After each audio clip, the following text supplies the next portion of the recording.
Biblia inasema ya kwamba ulikuwa na mtu mmoja ambaye ni masikini. Haleluya. Huyo alikuwa anaitwa Lazaro. Haleluya. Anasema na yeye alikuwa anatangatanga, alikuwa anaenda kwa tajiri ampe hata makomo ili yale apate kushiba, kwa maana alikuwa hana uwezo wa kujinunulia chakula, alikuwa hana uwezo wa kuleta mahitaji yake pamoja ya nia ya chakula, lakini alikuwa na malazi. Haleluya. Biblia inasema ya kwamba hili mwake kulitokea na vidonda. Haleluya.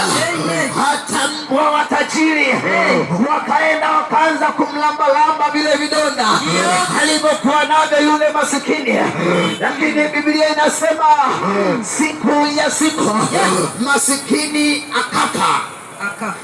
Alivyokufa, Biblia inasema ya kwamba akachukuliwa mpaka kifuani pa Ibrahimu. Haleluya. Haleluya. Haleluya.